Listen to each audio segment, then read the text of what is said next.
Hello everyone, a very warm welcome to the second Kavyalab Vaishishta session.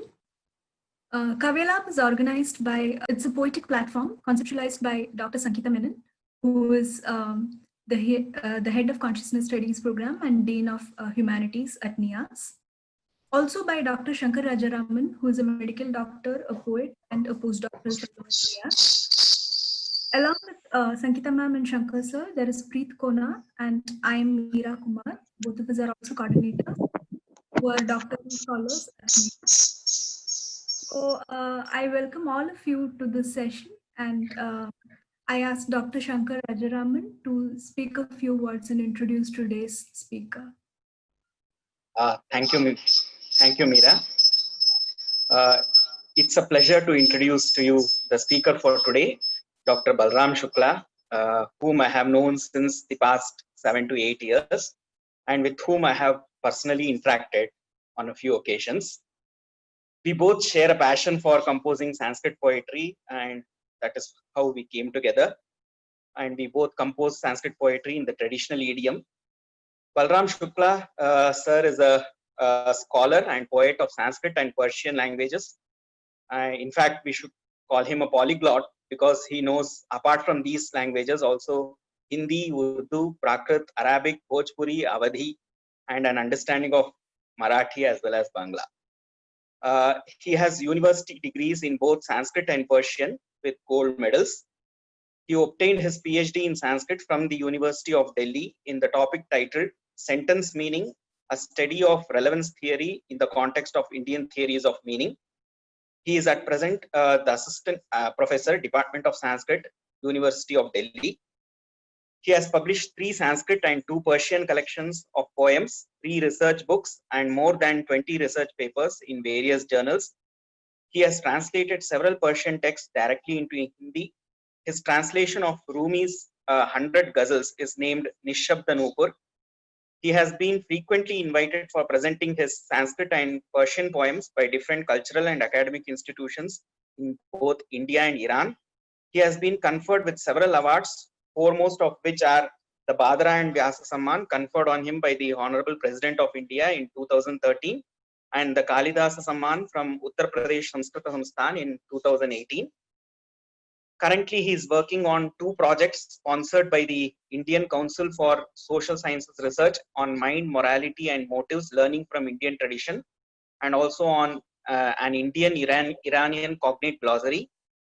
Presently, he is a fellow at the Indian Institute of Advanced Studies, Shimla, where he is working on Prakrit literature. And to end the introduction with a personal touch, I am personally very honored that he wrote a foreword for my Sanskrit poem Chitrana Ishadam. Now I request Preet to introduce the topic for today's talk to the audience and also invite the speaker. Thank you so much, sir. Persian poetry evolved during the medieval ages in the backdrop of various religious and social restrictions. Using many prohibited articles to serve as poetic symbols, it generates a multitude of material and spiritual meanings simultaneously. This multi-layeredness of meaning makes it mesmerizingly mystic. The Indian school of Persian poetry too has produced several great Persian poets such as Amir Khusro, Sahib Tabrizi, and Bedil Dehlavi. This talk shall focus on the linguistic and historical factors responsible for the evolution of Persian poetry. In the process, a few representative couplets from the vast treasure of Persian poetry shall be recited and explained. Over to you, Shukla sir. Thank you. वंदामहे महेशान चंड कोदंड खंडनम जानकी हृदयानंद चंदनम रघुनंदनम आसंसारम कविपुंगवेहि तद्दियः गहिय सारोवि अज्जवि अभिन्न मुद्दो वजयैवा परिफंधो बिना में खुदावंद जानो खिरद cousin बरतरंदीश बरनक जरद खुदावंद जानो खुदावंद जाय खुदावंद रूजी दहे रहनुमाई। मेरी आवाज सुनाई पड़ रही है ना? Yes, sir. राष्ट्रीय उच्च अध्ययन संस्थान बेंगलुरु के द्वारा आयोजित इस काव्यालाप कार्यक्रम में उपस्थित सभी रसिकों, उसके विशेष रूप से उसके आयोजकों और अति विशिष्ट रूप में जो उपस्थित हमारे गुरुकल्प अग्रज डॉक्टर शंकर राजा रामन जी हैं, तथा इसके अतिरिक्त जितने भी रसिक जन उपस्थित हैं इस कार्यक्रम में, फारसी कविता के सम्मोहक विश्व से परिचित होने के लिए, उन सभी का इस कार्यक्रम में अभिनंदन है, स्वागत है। मैं विशेष रूप से धन्यवाद देता हूं सभी आयोजकों का, इस कार्यक्रम में लगे हुए, श्रम पूर्वक लगे हुए विद्वान मित्रों का, जिन्होंने ये इतने अधिक रसिकों से एक साथ बातें साझा करने के लिए मुझे समय दिया। हरगिज न मीरदान के दिलश जिंदे शुद्ध इश्क। हाफिज एक बहुत बड़े कवि हैं, उनका ये कहना है कि जिसका हृदय प्रेम ने जिसके हृदय को जीवित कर दिया, वो फिर मृत्यु को प्राप्त नहीं होता है। सप्तस्त बर जरीदे आलम दवा में मां। इस विश्व रूपी जो पंजिका है, रजिस्टर है, उसमें हमारी निरंतरता सप्त हो गई है, उट्टंकित हो गई है। वे लोग जो प्रेम से जिनका हृदय जीवित है, वो कभी भी मृत्यु को प्राप्त नहीं होते। और प्रेम की कहते हैं कोई भाषा नहीं है, लेकिन अगर प्रेम की कोई भाषा है तो वो कविता है। कविता, जितने प्रेमी होते हैं आवश्यक नहीं कवि हैं, लेकिन कवि के लिए आवश्यक होता है कि वो प्रेमी बने, प्रेमी हो। एक बहुत प्रसिद्ध कवि हैं सादी शिराजी, वो कहते हैं कि हमारे तो पूरे खानदान में सारे लोग धर्माचार्य हुआ करते थे, लेकिन मुझे प्रेम का एक ऐसा रोग लगा जिसने मुझे शायर बना दिया।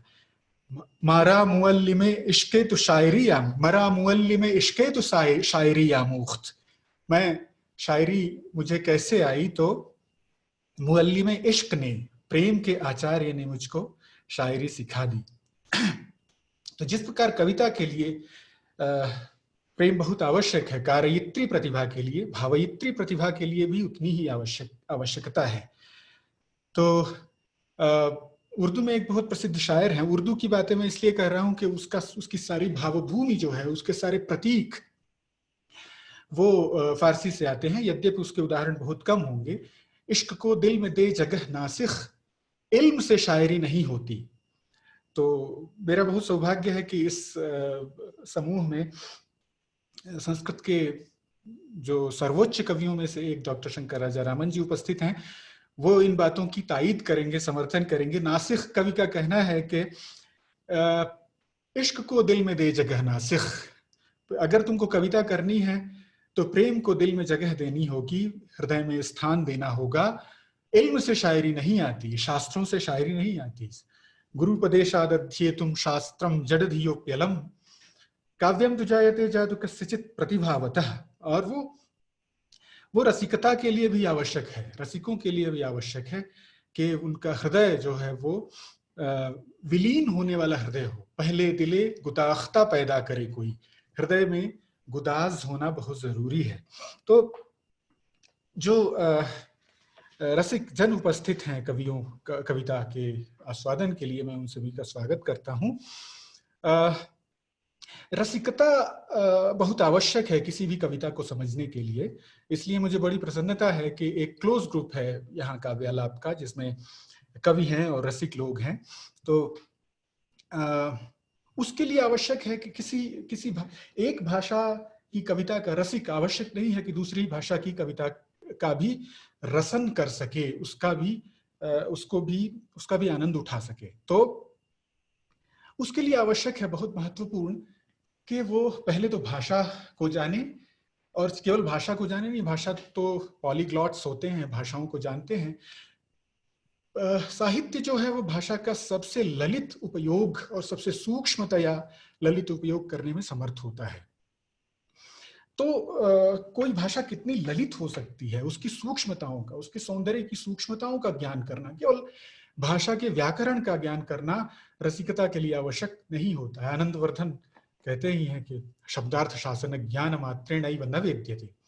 केवल पाणिनि के सूत्रों को रटने से हमें कविता या कविता की समझ नहीं आती है।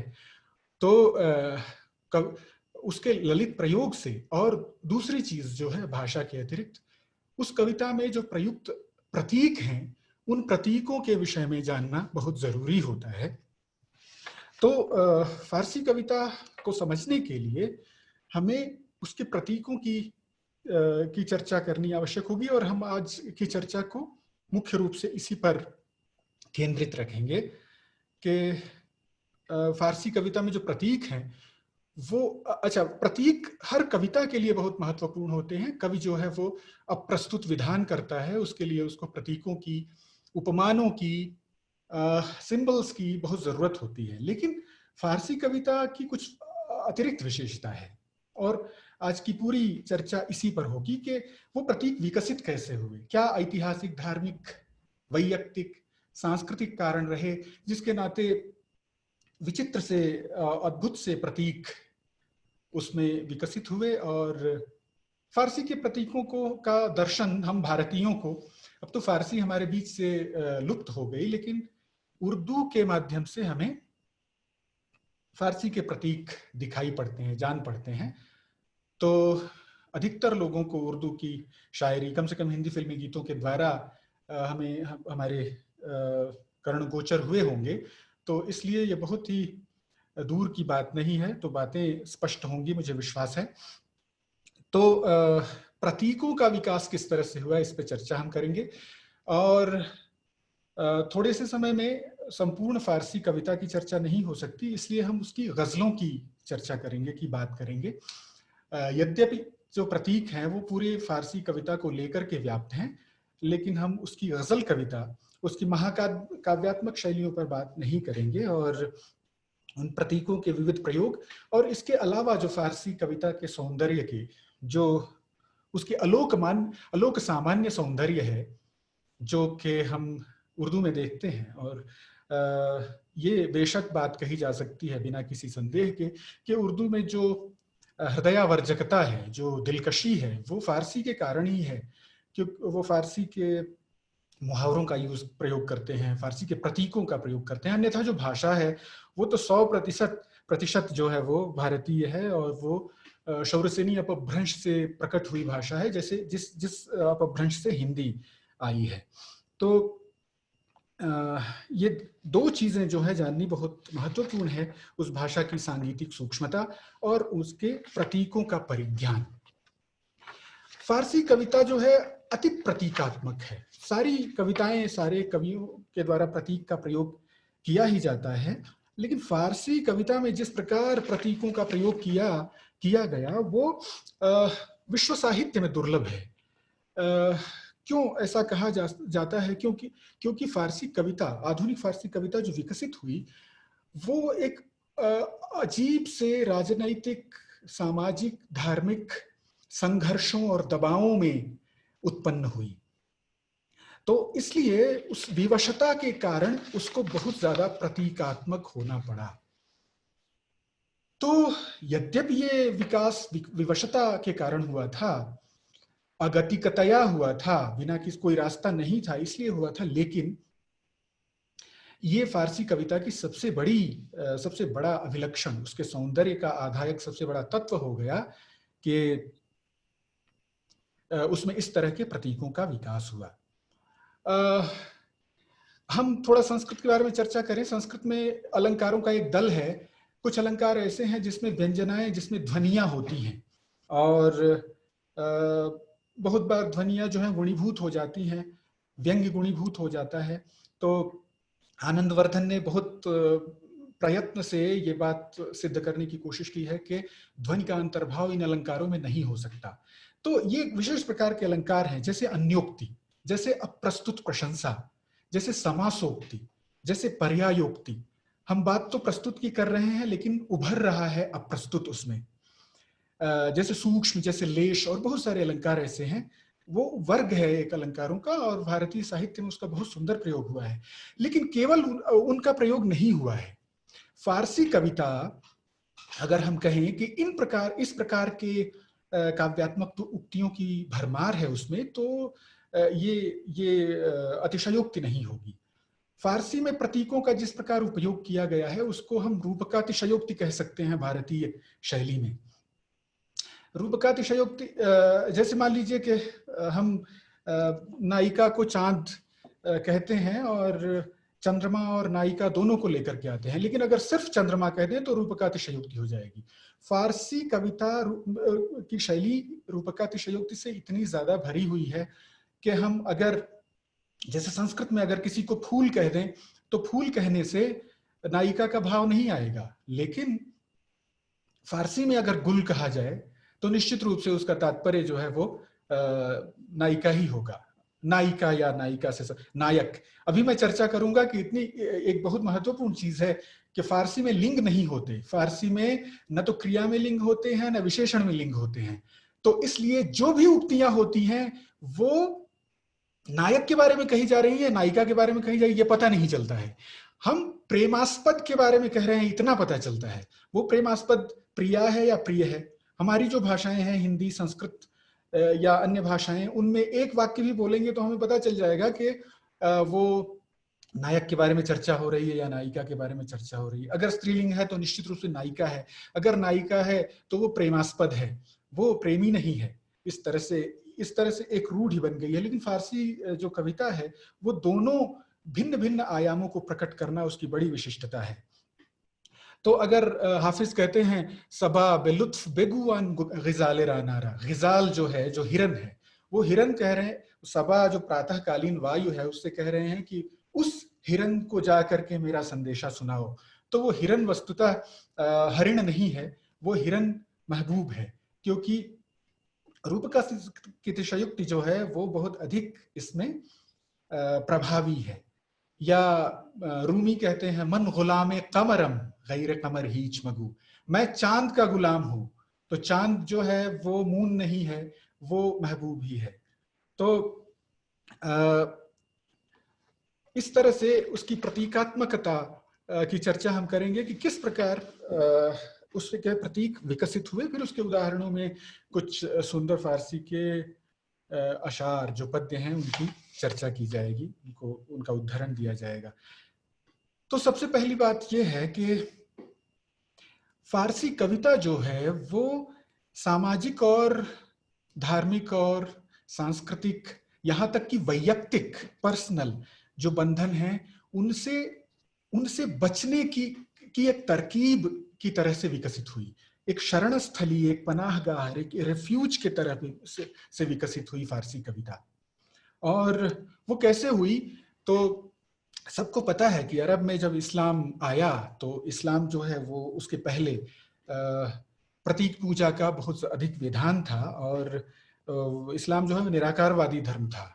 और केवल निराकारवादी धर्म नहीं, बहुत ही उत्साहित विस्तारवादी धर्म है। इसलिए पूरे अरब ही नहीं, पूरे मध्य एशिया को उसने अपने आगोश में ले लिया, अपने अंक में ले लिया। और इस ज्वार का सबसे ज्यादा जो प्रभाव पड़ा वो ईरान को पड़ा, क्योंकि वो अरब से बहुत ज्यादा नजदीक था। तो ईरानी साम्राज्य जो कि पहले बहुत ही शक्तिशाली था, वो उस समय तक कमजोर हो गया था और खलीफा उमर के सामने उसको घुटने टेकने पड़े। अब उसके बाद जो, जैसा कि अब्राहमिक धर्मों की रीति है, उनकी जो शैली है, उसमें धार्मिक और सांस्कृतिक परिवर्तन का सघन दौर चला। और उसके अंतर्गत जो अरबों और नौ मुस्लिम जो हैं, उन्होंने जो पिछले धर्म थे ईरान में, जो ज़ोरोस्ट्रियनिज्म था या माजेइज्म था, मैगीज थे, तो उनकी सांस्कृतिक पहचानों को मिटाने का सफल प्रयत्न किया। तो ये सांस्कृतिक मूल्य और सामाजिक आदतें जो हैं वो इनके पीढ़ियों से उनके स्वभाव में आने के नाते स्वभाव के इंग्रेडिएंट्स बन गए थे, संघटक बन गए थे, और अचानक उनको ध्वस्त किया गया, तुरंत ध्वस्त करने का प्रयत्न किया गया, और वो प्रयत्न दुर्भाग्यवश सफल रहा प्रयत्न।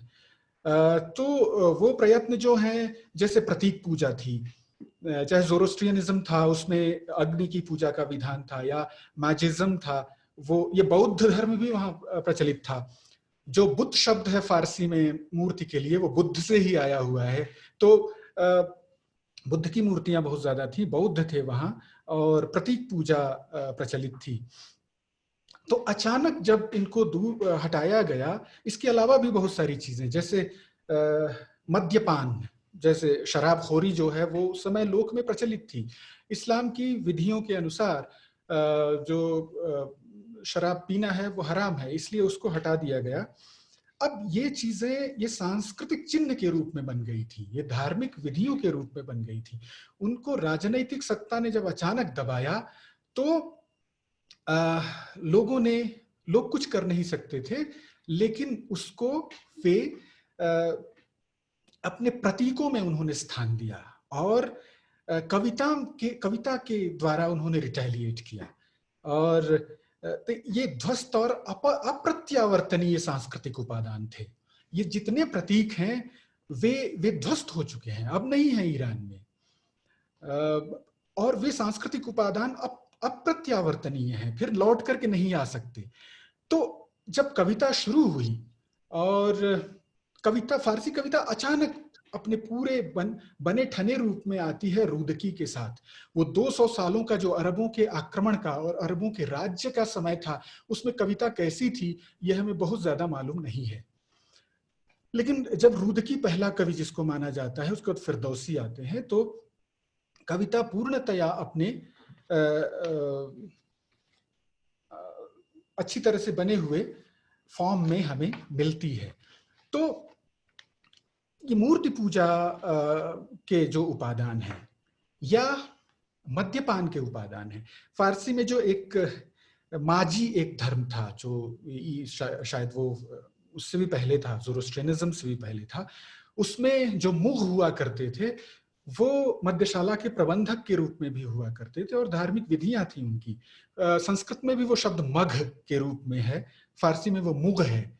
मुग जो है वो मदिरा विक्रेता के रूप में आता है। तो फारसी कविता बार बार मधुशाला, मद्यशाला का प्रबंधक, साकी, शराब, जाम, मस्त, इन सब के बारे में आप देखते होंगे कि बहुत ज्यादा निरंतर इसका प्रयोग करता है। और वो बहुत बड़ा कारण है कि जब वो मदिरा विक्रेता की चर्चा कर रहा है तो वो केवल किसी शराब के रिटेलर की बात नहीं कर रहा है। फारसी का कवि जब मुंह का उल्लेख कर रहा है माजी का, तो वो अपने पूर्वजों के धर्म में जो पुरोहित हुआ करता था उसकी भी छवि उसमें है, दबी ढकी जो है वो उसमें उपस्थित है। और ऐसे उपस्थित है, उसकी उपस्थिति इस तरह से है कि फिर आ नहीं सकती। क्योंकि फिर आ नहीं सकती तो एक तरह से करुण भाव वहां उपलब्ध है। और हम देखेंगे कि फारसी में श्रृंगार रस का भी वर्णन किया जा रहा है, तो उसमें करुण का पुट होता है। संस्कृत में यह दोष माना जाएगा, परस्पर विरुद्ध विभावादियों का ग्रह जो है वो रस में दोष माना जाता है। लेकिन फारसी में ऐसा नहीं होता है। फारसी में दर्द की लज्जत है, जो कष्ट है उसका आनंद है। तो एक तरह से इन प्रतीकों को इस तरह से लाया गया है कि जब वो आनंद की बात करेंगे तो वो अप्रत्यावर्तनीय जो क्षति है उनकी संस्कृति की, वो उसमें उसकी चमक होगी, उसमें महक होगी उसकी, जिसके नाते करुणा का पुट होगा उसमें। तो अनेक आयाम उसमें निकल करके आएंगे, अनेक रसों का संप्लव होगा जो वहां मान्य है, जो हमारे यहाँ नहीं मान्य है।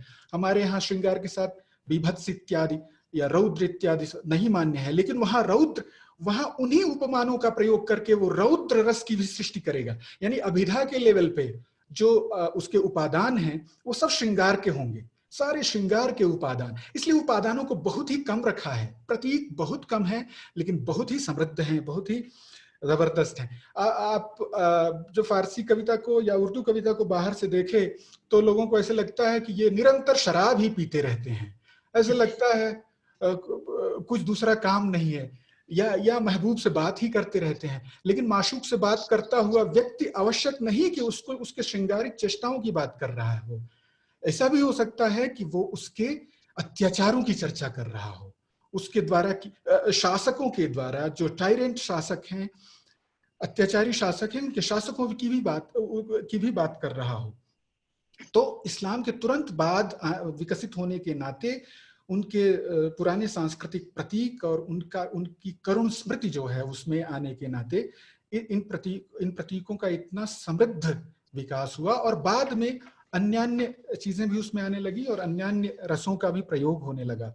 तो फारसी कविता में प्रयुक्त इन संकेतों के माध्यम से अपूरणीय सांस्कृतिक क्षतियों की व्यथा कथा भी इन संकेतों के माध्यम से इस कविता में पिरोई हुई होती है। ये कुछ ऐसी अंतर्ध्वनियां हैं जिनकी गूंज दबे ढके इस कविता में सुनाई देती रहती है। इसी कारण इसमें एक ऐसा करुण सुर बजता है जो मध्यम होते हुए भी अपने अस्तित्व का हठ नहीं छोड़ता है। देखिए, जितने शायर हैं वो सारे शायर मुसलमान हो गए हैं, लेकिन जितने उनके प्रतीक हैं वो सब गैर इस्लामी हैं। इतना ही नहीं, इस्लामी जो प्रतीक हैं उनका विपरीत विषमीकरण कर दिया गया है। अभी हम आगे देखेंगे कि जितना जो कुफ्र है वो ईमान है, जो इस्लाम है वो वस्तुतः अधर्म है, जो अधर्म है वो इस्लाम है। तो ये अजीब बात उन्होंने उसको इस तरह से डिवाइस किया है। तो वो सांस्कृतिक धरोहर जिसको राजनीति ने तो खो दिया था, कवियों ने उसको बचा करके रखा। और कवियों का काम जो है वो शायद यही है। कवियों का काम ये नहीं है कि हम नारेबाजी करें या हम सड़कों पर निकल जाएं शोर करते हुए। कवियों का काम होता है कि वो परंपरा के बीजों को सुरक्षित रखते हैं, और इस नाते उनका काम बहुत कठिन भी होता है, इसीलिए प्रतीकों का उपयोग करते हैं वो, और उनको मारे जाने का खतरा होता है बहुत ज्यादा। इसलिए वो इतिहासा दे रहे वो तत्सिद्धे है, वो उनकी जो चर्चा है वो चर्चा बहुत ही अर्थो गिराम पिहितः पिहितश्च किंचित, वो जमीनी माशूक, जमीनी प्रियतम और आसमानी प्रियतम, जो आध्यात्मिक प्रियतम है, दोनों को एक साथ चर्चा कर सकते हैं। और इसमें बहुत ज्यादा फारसी को लाभ दिया है उसकी भाषा ने, जैसा कि मैंने कहा और आगे भी चर्चा होगी कि उसकी भाषा अद्भुत है। भाषा जो है वो सुंदर तो है ही, कर्णमधुर तो है ही। कर्णमधुर इसलिए कि आप अगर मम्मट के काव्य प्रकाश में देखें तो जिन जिन वर्णों की रस के लिए वो वर्जना करते हैं वो वर्ण उसमें है ही नहीं, तो उसमें श्रुति मधुरता अपने आप आ जाती है। लेकिन उससे भी ज्यादा महत्वपूर्ण चीज उसकी लिंग्विस्टिक कैटेगरीज हैं, जिसमें विशेषणों में और क्रियापदों में लिंग का अभाव बहुत महत्वपूर्ण चीज है। तो धार्मिक और राजनैतिक कारण ही नहीं, वैयक्तिक कारण भी। सारे कवि जो हैं वो मुस्लिम हैं, वो अपने से भी गुरेज करने के लिए, अपने से भी बचने के लिए, अपने से भी पलायन करने के लिए वे इन प्रतीकों का प्रयोग करते हैं, क्योंकि उनका वास्तविक, उनका अपना भी तो ईमान इससे खतरे में पड़ता है। तो आगे हम इसको चलते हैं कि ये दबे छिपे विद्रोह करना हर कवि की एक विशिष्टता होती है। और कवि कहा ही गया, अर्थो गिराम अपिहितः पिहितश्च किंचित, नितांत गूढ़ता नहीं होनी चाहिए व्यंग्य में, और नितांत स्पष्टता भी नहीं होनी चाहिए, तो अत्यंत स्पष्टता भी नहीं होनी चाहिए। तो ये कवियों के लिए स्पृहणीय है कि कुछ दब छुप करके बात करें, और ये जो स्पृहणीयता और कविता के लिए जो बात कर्तव्य है, कर्तव्यतया विहित है, फारसी कविता जगत में वो अवश्यम भावी है और कोई तरीका ही नहीं है। तो एक तरह से Persian poem can not help being beautiful, वो उसको सुंदर होना ही होना है, क्योंकि वो व्यंजना प्रधान है, क्योंकि वो अप्रस्तुत विधान प्रधान है। उसमें विचित्र तरह के विभिन्न तरह के काव्यार्थ के आयाम आते ही आते हैं। संस्कृत इत्यादि में इस तरह का उपमान पुंजों का इस तरह से विकास नहीं हुआ, क्योंकि सौभाग्य से हमारे यहाँ इस तरह से कभी भी राजनैतिक स्थिति नहीं रही। और जिस तरह से मुल्लों की और जिस तरह से वहाँ जाहिदों की मलामत होती है, धार्मिक लोगों की फारसी कविता में या उर्दू कविता में इवन जो उनको नीचा दिखाया जाता है, हमारे यहाँ कभी भी ऐसा नहीं हुआ कि धार्मिक प्रतीकों की अवहेलना कविता में हुई हो। कारण यह है कि हमारे यहाँ धर्म तो सर्वत्र व्याप्त था, लेकिन धर्म कभी भी गाइडिंग फैक्टर या कंट्रोलिंग फैक्टर की तरह नहीं था। जन सामान्य को इस तरह से हम नहीं कर सकते थे कि आपको फतवा लगा करके और आपको दार पर चढ़ा दें, आपको सूली पर चढ़ा दें। इस प्रकार का की बातें भारत में सौभाग्य से नहीं थी, इसलिए धार्मिक प्रतीकों को इस तरह से उनका विषमीकरण, विषम विनियोग नहीं हुआ। तो प्रतीकों का जो विपरीत और विषम विनियोग, अगली चर्चा हम कर रहे हैं। प्रतीकों, फारसी कविता के प्रतीकों को दो भागों में बांट सकते हैं आप। एक तो इस्लाम पूर्वी प्रतीक, पूर्व प्रतीक है, एक सामान्य प्रतीक है। तो इस्लाम पूर्व जितने भी प्रतीक हैं उनको, उनका विषमीकरण किस तरह से किया है ये हम देखते हैं। तो जैसे हमने चर्चा की कि ये पराजय जो थी, जो सांस्कृतिक राजनीतिक पराजय थी, वो अप्रत्यावर्तनीय थी। तो उसके नाते जो है वो उसको बचाने के लिए फारसी कविता के इस्लाम के पहले के जितने प्रतीक हैं वो सारे विपरीत अर्थों में प्रयुक्त हो गए हैं। यानी जिसको इस्लाम में, जैसे मूर्ति पूजा है, जैसे शराब पीना है, जैसे प्रेमालाप करना है, ये सारी चीजें जिनको वो कुफ्र मानते हैं, वो सारी चीजें जो हैं उनको वो ईमान के रूप में मानते हैं। और जो मुल्ला हैं, मौलवी हैं या धर्म गुरु हैं, उनकी अपेक्षा जो पीरे मुगान है, जो मध्यशाला का प्रबंधक है, उसको वो ज्यादा प्रामाणिक मानते हैं, उसको वो गुरु बनाते हैं। तो हाफिज का कहना है कि बंदे पीरे खराबातम के लुत्फश दायमस्त, वरना लुत्फे शेख जाहिद गाह हस्तो गाह नीस्त। मैं जो पीरे खराबात है, खराबात का मतलब मध्यशाला, मध्यशाला का जो पीर है, जो हमारा वृद्ध है, उसको, उसी का मैं बंदा हूं, क्योंकि वो निरंतर हमारा लुत्फ देने वाला है, हम पर निरंतर कृपा करने वाला है। दारा शुकूह जो का एक शेर है, वो शायर भी थे, उन्होंने कहा कि बहिश्तांजा के मुल्लाई न बाशद, ज़ेमुल्ला शोर गौगाई न बाशद। स्वर्ग उस स्थान को हम मानते हैं जहां मुल्ला लोग न हो और मुल्लाओं का शोर और गौगा न हो। अब विपरीत विनियोग करने का मतलब ये नहीं है कि वो वर्तमान धर्म को की अवहेलना कर रहे हैं, उन्होंने उसको बदल दिया, उसका तात्पर्य बदल दिया। मतलब जो पीरे मुगान है वो असली मुल्ला है, असली शेख है, असली हमारा पथ प्रदर्शक है। और जो तथाकथित मुल्ला है, चूंकि वो पाखंडी है, चूंकि वो करता है कुछ और दिखाता कुछ और है, चुन बखलवत मी रवंदान कार दीगर मी कुनंद, जाहिदान किन जिल्वे बर मेहराब मिंबर मी कुनंद। हाफिज कहते हैं कि ये जाहिद लोग जो मेहराब और मिंबर पर, व्यासपीठ पर बैठ करके क्या करते हैं, बहुत बड़े बड़े धर्म की कथाएं करते हैं, लेकिन चून बेखिलवत मी रवंद, जब वो खिलवत में जाते हैं, जब एकांत में जाते हैं, तो कारे दीगर मी कुनंद, कुछ दूसरा ही करने लगते हैं, अधर्म करने लगते हैं। तो ये चूंकि पाखंड है, इसलिए हम उनको बरतरफ करते हैं। और जो वास्तविक गुरुत्व है, वो गुरुत्व इन लोगों में है, पीरे मुगान में है। और क्योंकि वो अवहेलना नहीं कर सकते, क्योंकि एक इस्लामी साम्राज्य में रह करके इस तरह की अवहेलना करना उनकी जान पर खतरा हो सकता है। तो कवियों ने कितना अच्छा रास्ता निकाला, अपने प्रतीकों को इस तरह से उन्होंने समृद्ध किया, और इस प्रकार से एक तरह से उन्होंने धार्मिक आतंक से या धार्मिक जो टोटलिटेरियनिज्म है उससे उन्होंने लोहा लिया।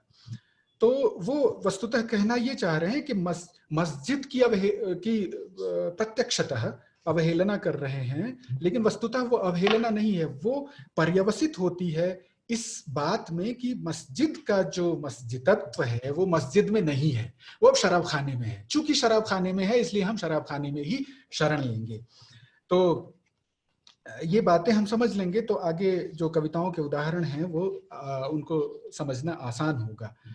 तो इस तरह से कवियों ने अपने संस्कृति के बीजों की सुरक्षा की, और फारसी कविता में ये प्रतीक इतने गाढ़तया उपस्थित हो गए हैं, रूढ़ हो गए हैं, कि अगर कोई भी कविता करने चलता है और क्लासिकल तरीके से कविता करता है तो आवश्यक होगा कि वो शराब खाने की प्रशंसा और मस्जिद की निंदा करे।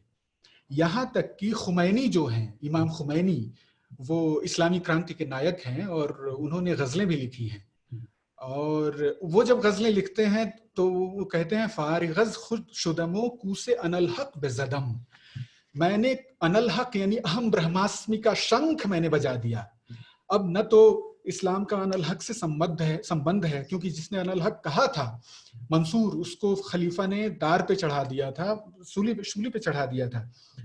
लेकिन और इस्लामी क्रांति के नायक हैं ये, जो शिया प्रभुत्व का साम्राज्य है, जिसमें सूफिज्म का लेना देना कुछ नहीं है, लेकिन और शंख जो है वो हिंदुओं का तौर तरीका, उससे उनका कुछ लेना देना नहीं है। लेकिन जब वो गजल लिखने चलते हैं तो वो कहेंगे कि मैं ब्राह्मण हो गया, बरहमन शुदम, वो कहते हैं कि मैं ब्राह्मण हो गया, मैंने तिलक लगा लिया, कशका जो है वो अपने माथे पे लगा लिया। इसका तात्पर्य ये है कि अगर किसी कोई कवि इन प्रतीकों को छोड़ करके कविता लिखना चाहता है तो वो कविता बहुत ही शुष्क धार्मिक कविता में पर्यवसित होगी, धार्मिक कथन मात्र में पर्यवसित होगा, वो फारसी कविता नहीं बन पाएगी।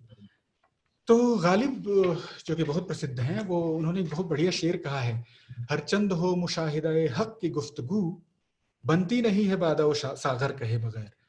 हम बादो सागर अगर न कहें, अगर शराब और पैमाना और जाम और कप न कहें, तो हमारी बात ही नहीं बनती, चाहे हम ईश्वर की ही चर्चा क्यों न करने जा रहे हों।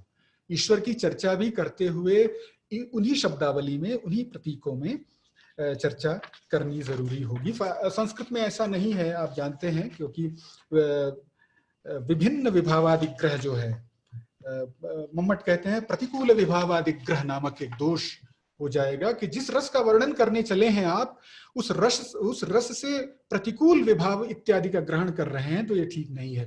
फारसी में ये सर्वत्र दिखाई पड़ता है, क्योंकि विभाव जो हैं वो सब जो हैं वो केवल अधिकतर श्रृंगार के हैं, अधिकतर मस्ती के हैं।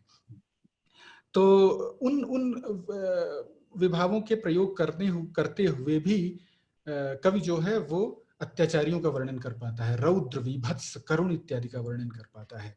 तो फारसी कविता में किसी प्रकृत रस के वर्णन में प्रतिकूल विभावादियों का ग्रहण भी मान्य है, और विभावादि सामग्री से विपरीत रस की अभिव्यक्ति हो जाए, ये भी मान्य है। तो सीमित अगली जो विशेषता है फारसी कविता के प्रतीकों की, वो है कि प्रतीक बहुत सीमित हैं, लेकिन बहुत ही अर्थ गौरव है। इनमें बहुत सारे अर्थों के आयामों को प्रकट करने की क्षमता है। फारसी कविता में एक दोष बताया जा सकता है कि इसके प्रतीक बहुत कम है, इसके उपमान बहुत कम है, लेकिन इसके उपमान के कम होने के साथ उन उपमानों में युगों युगों में कवियों ने भिन्न भिन्न अर्थों के आयामों की खोज की और उनका प्रयोग किया, और महाकवियों के प्रयोग के कारण वो चीजें चल पड़ती हैं। तो इनके सीमित होने का बहुत बड़ा कारण है उनका सामर्थ्य, और एक जो सांस्कृतिक कारण है वो हमने चर्चा की ही। तो फारसी कविता में अगर प्रेयसी का वर्णन कहीं हो रहा है तो इसका मतलब श्रृंगार मात्र नहीं है, जैसे हमने चर्चा की। इसके अलावा प्रेयसी अगर किसी को कहा जा रहा है, अभी मैं हिंदी में बोल रहा हूं तो प्रेयसी कह रहा हूं, या प्रिय कहूंगा या प्रेमिका कहूंगा, क्योंकि भाषा की ये सीमा है, वो या तो पुल्लिंग में कहेगा या स्त्रीलिंग में, लेकिन फारसी में ऐसा नहीं है। माशूक और आशिक है, माशूक मतलब जो प्रेमास्पद है, प्रेमास्पद स्त्री भी हो सकता है, पुरुष भी हो सकता है। तो वो प्रेमास्पद परमेश्वर भी हो सकता है, गुरु भी हो सकता है, मित्र भी हो सकता है, पुत्र भी हो सकता है, पुत्री भी हो सकता है। यहाँ तक कि अपनी बेटी के लिए हाफिज एक कविता लिख रहे हैं तो उनको उसके लिए भी उन्हीं प्रतीकों का और शब्दों का इस्तेमाल करेंगे जो कि अपने प्रिया के लिए इस्तेमाल करेंगे। तो उन्होंने प्रेम का जो एक श्रृंगारिक शब्दावली है, उस शब्दावली को न छोड़ते हुए उसके आयामों में बहुत वृद्धि कर दी। जिसे वो कहते हैं कि आन यार कजू खाने यमा जाए परीबूद, कहते हैं उनकी बेटी की अकाल मृत्यु हो गई, तो वो उसको संबोधन करते हैं वो यार, वो मेरा प्रिय, वो मेरा या मेरी, जिसके नाते मेरा घर परी की तरह था, परी का स्थान हो गया था, अप्सराओं की जगह हो गया था। अहमद शाह अब्दाली जो भारत पर आक्रमण किया हुआ था, उसने बहुत कत्लो गारत मचाई, और लोगों ने कहा कि उसका अत्याचार कैसे मिटे। तो एक शायर ने जाकर के बहुत सुंदर शेर कहा, बहुत प्रसिद्ध है, कसी नमांद बेदीगर के दीगर बेतेगे नाज कुशी, मगर के जिंदा कुनी खल्क राव बाज कुशी। तो कोई बचा नहीं, सबको मार डाला तुमने इस संसार में अपने सौंदर्य की तलवार से। अब लेकिन हिंसा रस तुम्हारा खत्म नहीं हुआ, तो उस हिंसा रस को अगर तुमको फिर मार करके पूरा करना है तो एक ही रास्ता है कि एक बार सबको जिंदा करो और फिर सबकी हत्या करो। तो ये स्पष्टतया देखने में लगता है सौंदर्य की तलवार, लेकिन वो किसी अत्याचारी के तलवार जो कि जिसने सबकी हत्या कर दी और फिर भी उसका हिंसा रस निष्करुण का खत्म नहीं हुआ, ये बात इससे प्रकट होती है। इसके अलावा जो पीछे चर्चाएं की गई प्रतीकों की और उस भाषा में लिंग नहीं होने की, उसके नाते एक बहुत महत्वपूर्ण रहस्यवादिता का उदय होता है, जो कि हिंदी में भी उर्दू में, फिर प्राचीन हिंदी में, ब्रजभाषा इत्यादि सूफियों की कविता में आया रहस्यवाद, जो मिस्टिसिज्म है। क्योंकि जमीनी महबूब की चर्चा करते हुए हम आसमानी महबूब यानी आध्यात्मिक प्रियतम की भी चर्चा कर पाते हैं। तो जैसे जाने जहान कह रहे हैं या जाने मन कह रहे हैं, जान मतलब आत्मा, मेरी आत्मा, तो इसके लिए भी हो सकता है, मटेरियल महबूब के लिए भी, और जो आध्यात्मिक परमेश्वर है उसके लिए भी चर्चा हो सकती है। इसके अलावा जो अद्वैतवाद का समर्थन है, अनल हक का समर्थन है, जो सूफीवाद का एक बहुत बड़ा अभिलक्षण है, वो भी एक तरह से पलायन, जो भेदवादी द्वैतवादी इस्लामिक दर्शन है उससे पलायन की ही तरह हम देख सकते हैं। रूमी कहते हैं, हम पिदरी व हम पिसर, हम तो नई व हम शिकर, कीस्त कसी बेगू दिगर, कीस्त कसी बेजाये तो।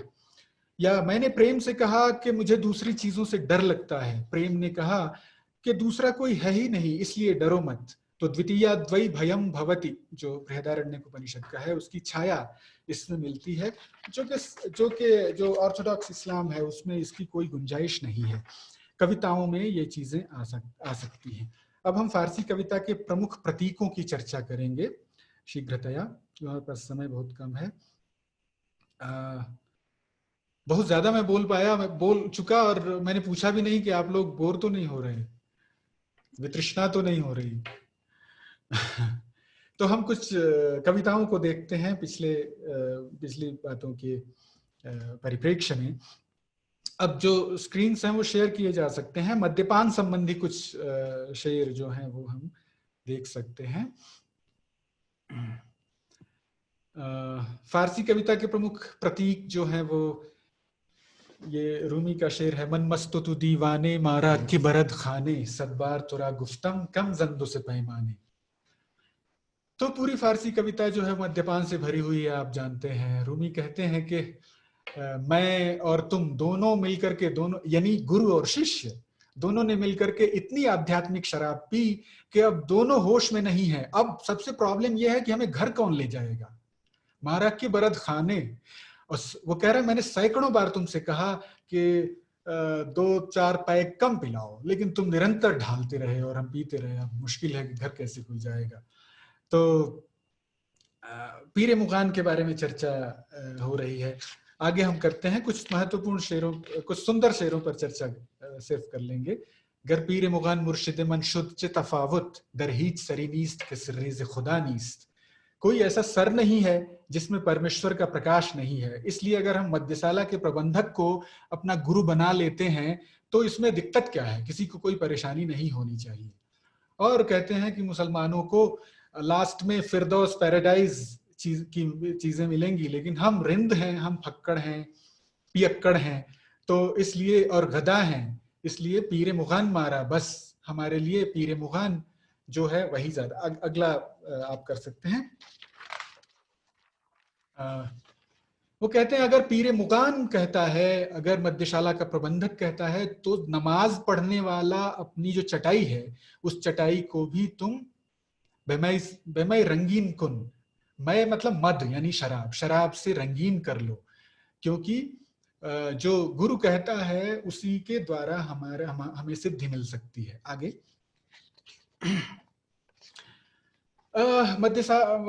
मद्यपान के अंतर्गत साकी बहुत महत्वपूर्ण है। साकी जो है वो हमारा प्रियतम, जो मद्यशाला का प्रबंधक हमारा गुरु है वो हमें प्रियतम तक ले जाता है, परमात्मा तक ले जाता है। तो साकी परमात्मा का प्रतीक है।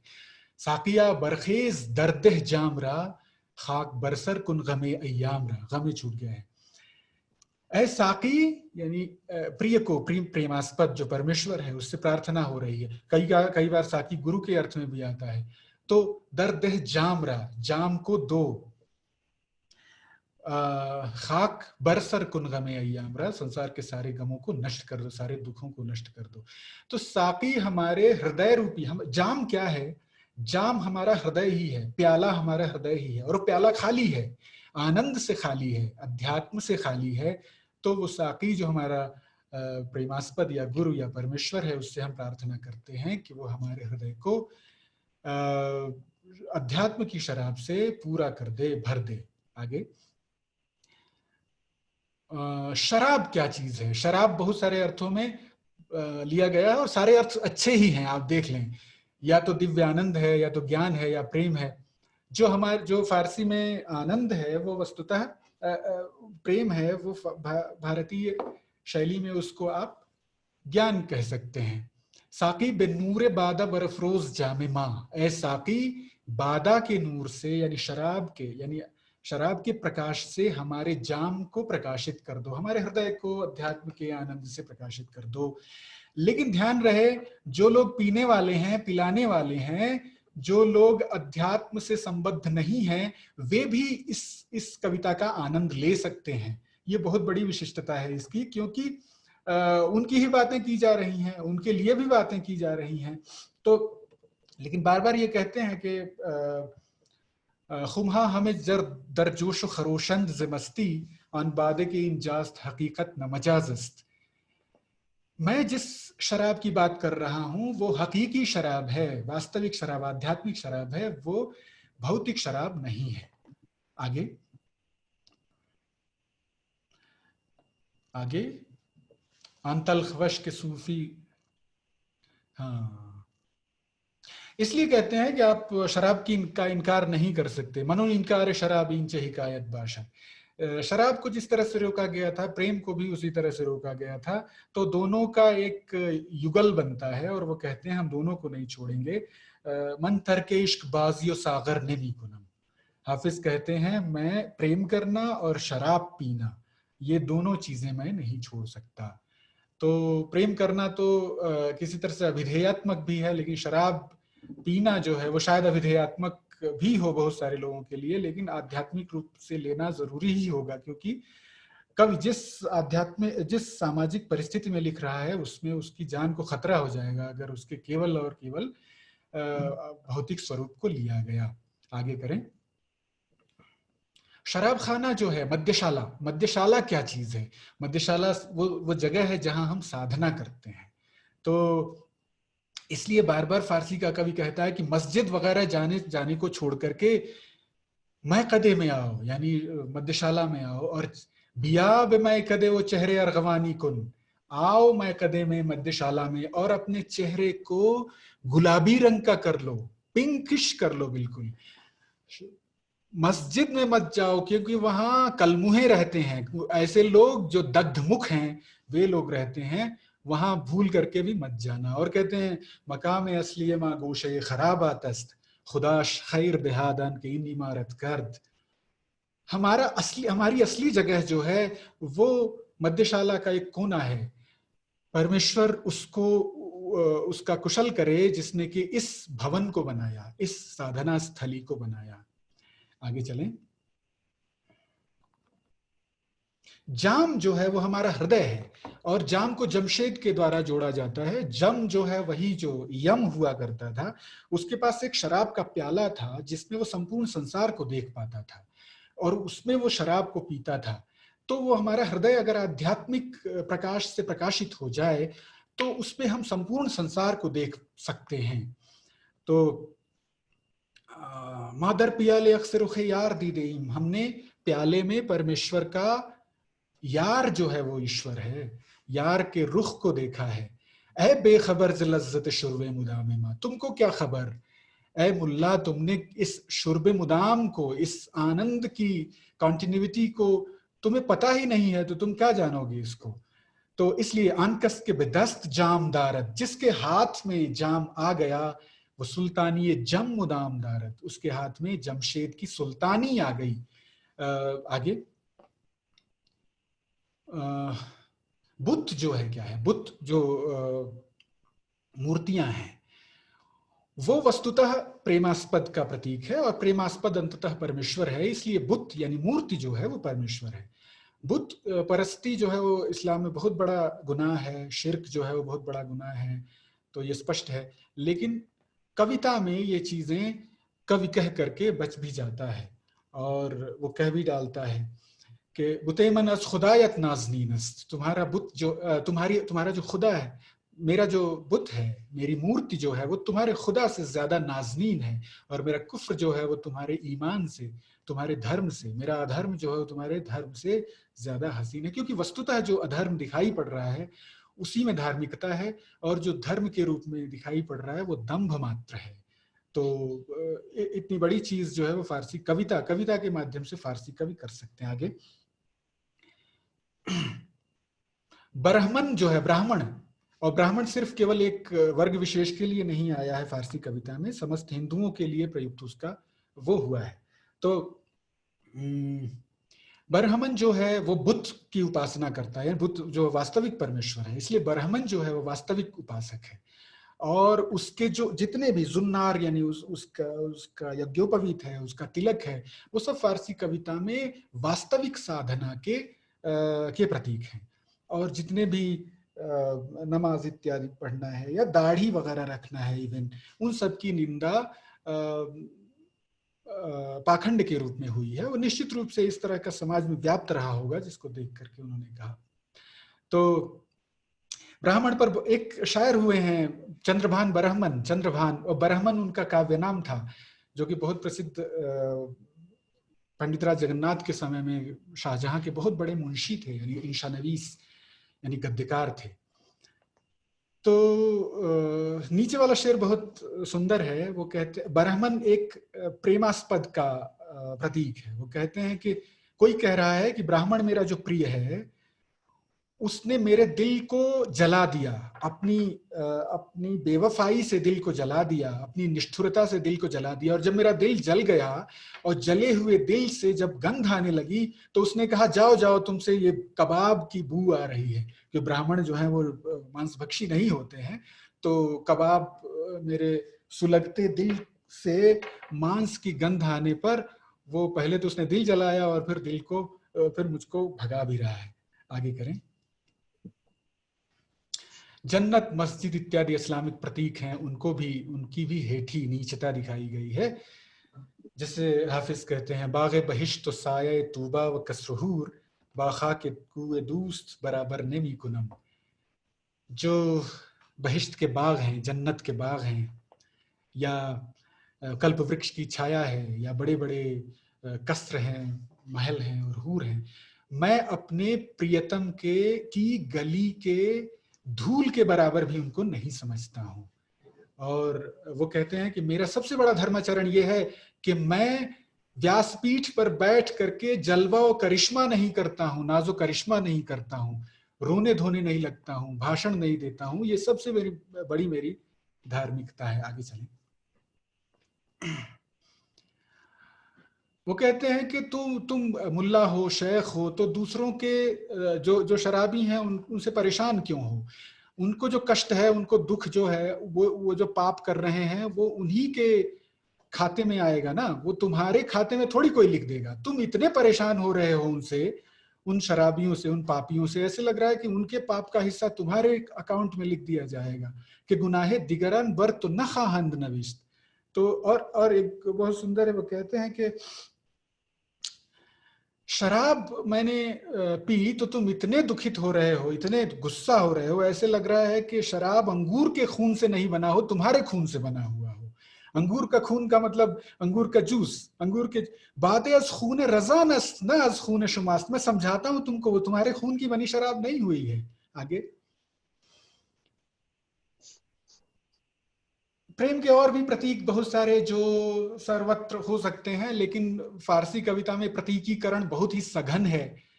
संस्कृत इत्यादि की कविताओं में भी इस तरह से तो है, लेकिन जैसे गुल और बुलबुल है। गुल जो है वो प्रेमी है, बुलबुल जो है बुलबुल प्रेमी है, गुल जो है यानी फूल, गुलाब, वो बुल नाइटिंगेल है, बुलबुल जो है वो नाइटिंगेल, जिसको अंदलीब कहते हैं अरबी में। तो बुलबुल चक्कर लगाता रहता है उसके, और गुल जो है वो कुछ नहीं देखता, गुल हंसता है, जैसे कि कोई प्रेयसी जो है वो प्रेमी के चक्कर लगाने से को नजरअंदाज करके उपेक्षा पूर्ण हंसी से हंसती है। उस तरह से इन सारी चीजों को बताया गया है। आगे हम चलते हैं क्योंकि समय है नहीं, हम ज्यादा त्रस्त नहीं करना चाहता हूँ। फिर शम्मा और परवाना जो है वो जो प्रदीप और पतंग, वो बहुत ही ज्यादा प्रसिद्ध उसमें है। और हाफिज का बहुत सुंदर शेर है, आतशा नीस्त के दर शोले यू खंदत शम, आग वो नहीं है जिसके शोलों में दिया हंसता है, आतिश तो वो है जिससे परवाने का खिरमन, परवाने का खलिहान जलाया जाता है। तो आगे चलते हैं। जो भाववाचक हैं उनका भी प्रतीकीकरण किया गया है। इश्क जो है वो आशिक का प्रतीक है।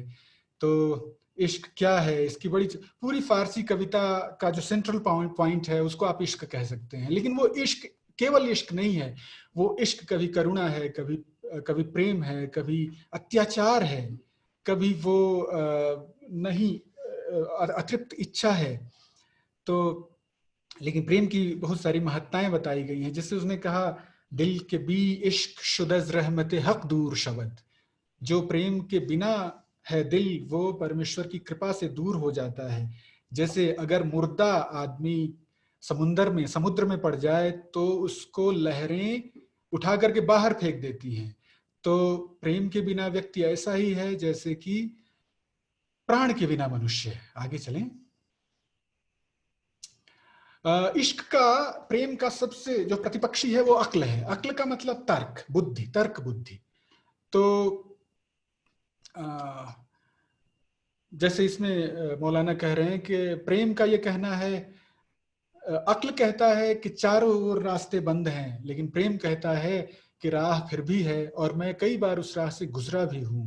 तो जो अध्यात्म का पथ है वो तर्क बुद्धि से, दुस्तर्क से सिद्ध नहीं होता है, वो प्रेम से सिद्ध, वो हैरानी से सिद्ध होता है। इसलिए मौलाना रूमी बहुत सुंदर कहते हैं कि प्रेम जो है वो हैरानी देता है, वो हैरान करता है, वो विस्मय देता है, और विस्मय से हमारी आंखें खुल जाती हैं, जिससे कि हमें रास्ता पता चलता है। और जो अक्ल है उससे चीजें समाप्त होती हैं, चीजों पे पर्दा पड़ता है। आगे चलें, अब चलते जाएं। मुझे लगता है कि आशिक जो है वो, हाँ खुशान, आशिक जो है वो उसकी कुछ विशेषताएं हैं। वो बेचारा है लेकिन बहुत ही स्पृहा रहित है। वो केवल उसकी एक स्पृहा है कि उसका प्रेमास्पद उसे मिल जाए।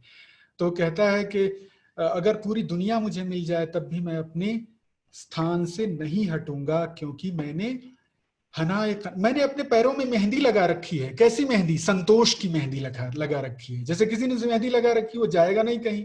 तो मन बस्ताम हिनाय कनात बेपाय खीश, अपने पैर। और एक आशिक कहता है कि मैं मेरे पैर में चप्पल नहीं है, क्योंकि मैंने दुनिया के सर पे वो चप्पल फेंक दी है, इसलिए मेरे पैर में किसी भी तरह का फुटवेयर्स नहीं। आगे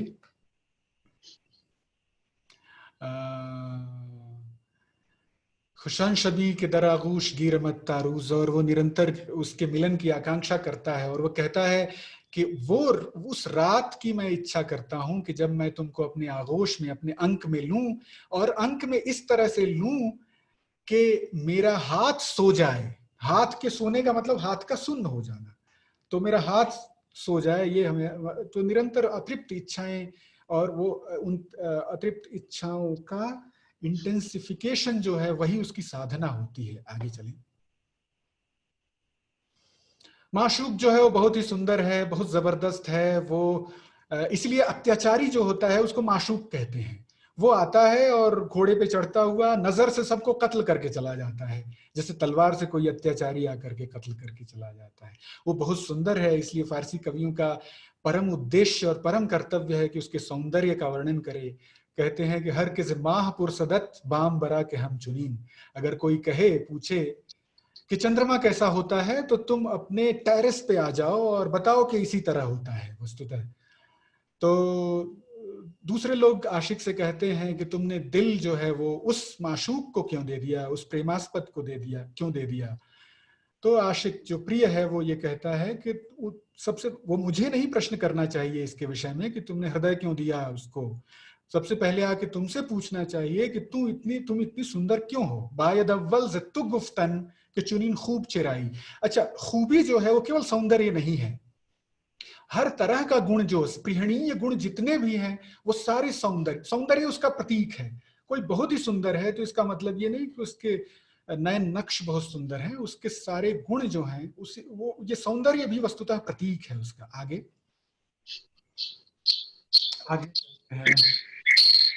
हाँ, तो मैं छोड़ता हूँ, ये मेरी कविता थी, मैंने अपना समय ले लिया।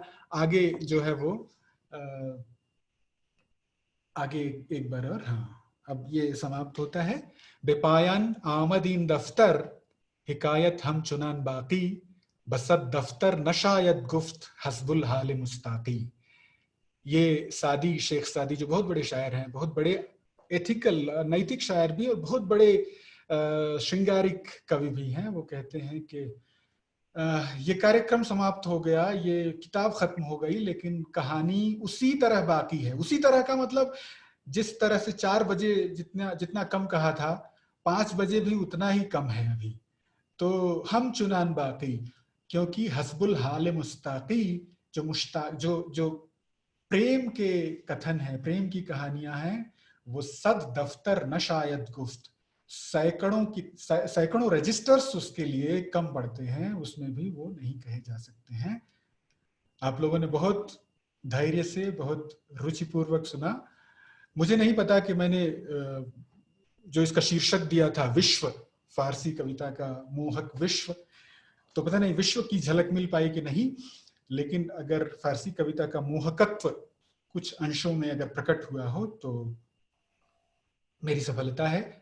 और मैं पुनः पुनः बहुत धन्यवाद देता हूँ, आभार प्रकट करता हूँ सभी संयोजकों के प्रति, विशेष रूप से अस्मदीयम अग्रजवर्यम डॉक्टर शंकर राजाराम महोदयम, ये अस्मद् गुरुकल्पः सन्ति, तेषां पुरतः एतत् सर्वं प्रस्तुत्य मम महान् सन्तोषः, महान् आनन्दश्च सञ्जातः। सर्वेभ्यो भी धन्यवादः। शायद पंडित गोपाल दास नीरज जी ने सही ही कहा है कि जिंदगी का सौंदर्य शब्द रूप काव्य है, मानव होना भाग्य है, कवि होना सौभाग्य है। हमारा सौभाग्य डॉक्टर शुक्ला हमारे समक्ष मौजूद है, जिन्होंने फारसी जगत की कई सारी अनूठी, अद्भुत व मंत्रमुग्ध करने वाले काव्य रचनाओं की भकान किया। धन्यवाद सर। इसी के साथ काव्य रसिकों से आग्रह करता हूं कि वे अपने सवाल, वक्तव्य चर्चा हेतु बैठक के समक्ष रखें। The session is open for discussion. Anybody in any queries, questions, comments and suggestions, kindly raise your hands or you could put your questions in the comment box.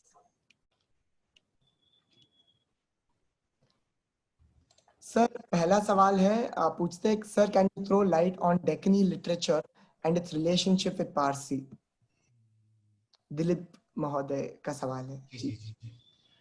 जो उर्दू कविता का प्रारंभ माना जाता है वो दक्कनी साहित्य से भी, जो वली दक्कनी इत्यादि थे उनसे प्रारंभ माना जाता है, और अधिकतर प्रायः वे कवि सूफी कवि थे, और सारी सूफी परंपरा, सूफी कविता की जो परंपरा है वो फारसी शायरी से ही आती है। इसलिए जितने मुहावरात हैं, जितने इस्तिलाहात हैं, मतलब जितने डिक्शन हैं, जितने प्रतीक हैं उन कविताओं की, दक्कनी कविताओं के, वो अधिकतर फारसी से लिए गए हैं।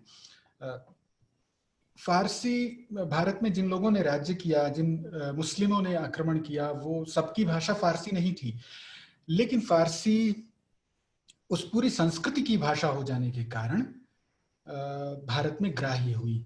और भारत में ग्राह्य होने का बहुत बड़ा कारण ये भी था, इस्लामिक भाषा होने के नाते फारसी ग्राह्य नहीं हुई, बल्कि फारसी इसलिए ग्राह्य हुई कि जो भारतीय भाषाओं का परिवार है या भारतीय इतिहास है, प्राचीन इतिहास है, वो दोनों को एक सूत्र में बांधता है, इसलिए उनकी बहुत निकटता हुई, इसलिए अरबी की चीजें इसमें नहीं आई, इसलिए तुर्की की चीजें नहीं आई, फारसी की चीजें आई।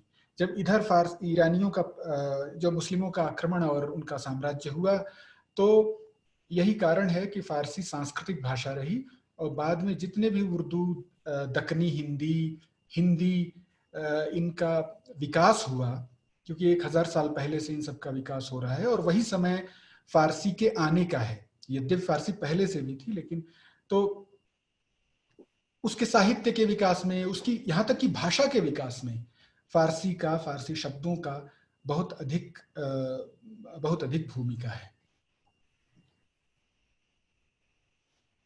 धन्यवाद सर। मानस छाबरा जी का सवाल है, would be right to say that Parsi poets were the rebels outside masjids, often rebelling against the hard-pressing mandates of masjids?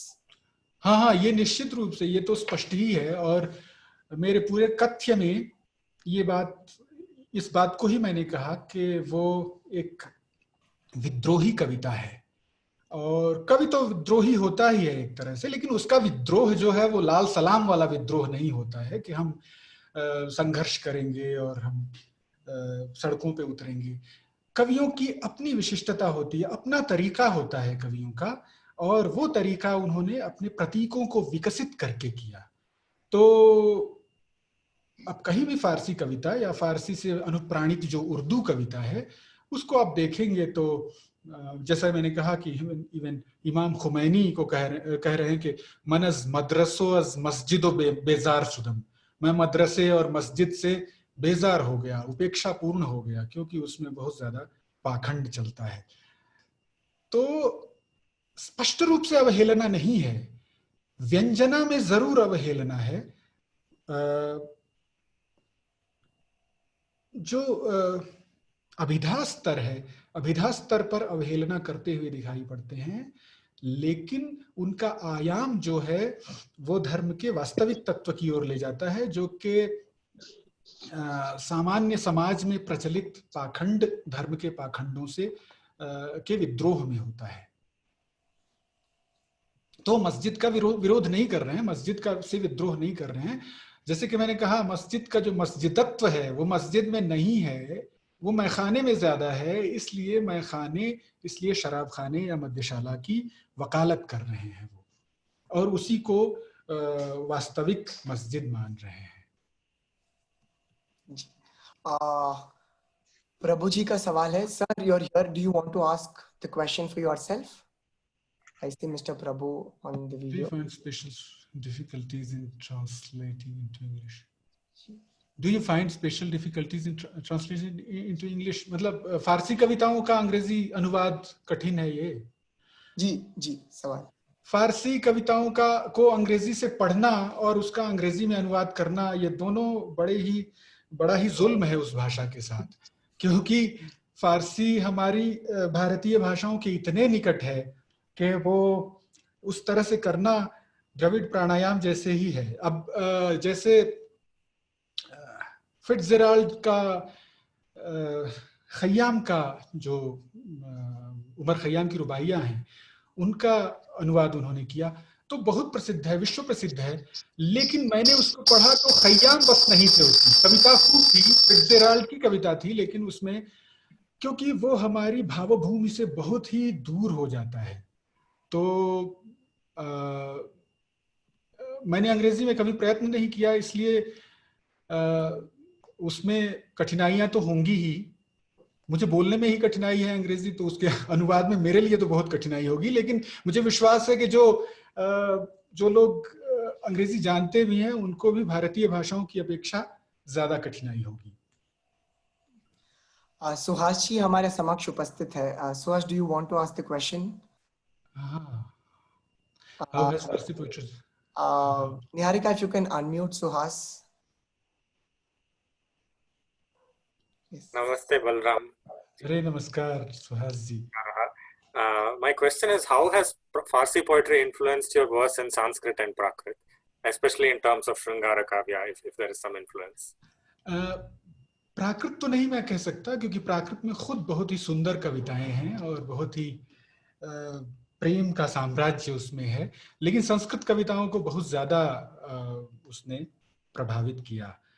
वो ऐसा हमारे अग्रज शंकर राजारामन जी भी कहते हैं। जैसे एक उदाहरण मैं देता हूं कि कई तो उसके अनुवाद हैं, तो अगर कोई फारसी न जाने संस्कृत वाला तो वो मेरी कविताओं से बहुत प्रभावित भी हो सकता है, और मैं इस रहस्य का उद्घाटन भी नहीं करता हूं कि वो बहुत ज्यादा फारसी से आई हुई है। जैसे तव चुंबनेन रुचिरे समभूत अरविंद कानन सुगंधि मुखम, तुम्हारा चुंबन करने से हे रुचिरे, मेरा मुख जो है वो इतना सुगंधित हो गया जैसे कि उसमें अरविंद कानन की सुगंध आने लगी, कमल के वन की सुगंध आने लगी। तो एक बहुत सुंदर सा फारसी शेर है, आधुनिक कवि का है। बूसीदमत लबो दहनम बूए गुल गिरफ्त, मैंने तुम्हें चूमा, बूसा लिया, और लबो दहनम, मेरा लब लिप, और दहन मुंह जो है वो बूए गुल गिरफ्त, गुलाब की बू को बू ने, खुशबू ने उसको पकड़ लिया। तो जहां तहां वो चीजें आती हैं, मेरा प्रयास रहता है, और मेरा प्रयास तो नहीं रहता है, लेकिन अच्छा ये होता है कि वो कविताएं संस्कृत के कालिब में, यानी संस्कृत के शरीर में ढल करके आती हैं, तो जिससे ऐसा लगता नहीं है कि वो फारसी की चीजें हैं। और फारसी और संस्कृत की न तो भाषा के स्तर पर, न भाव की प्रवणता के स्तर पर बहुत दूर नहीं है। तो इसलिए वो चीजें इसमें अगर आती हैं तो वो किसी एलियन की तरह नहीं आती हैं, वैदेशिक तत्व की तरह नहीं आती हैं, वो एक भारतीय तत्व की ही तरह आती हैं। और फारसी को मैं फारसी साहित्य को मैं भारतीय साहित्य के एक्सटेंशन के तौर पर ही देखता हूँ। वो हमारी भावभूमि को समृद्ध ही करती है, किसी विजातीय तत्व को डाल करके उसको नष्ट नहीं करती। सवाल गोपेश जी का। Niharika, can you unmute Gopesh?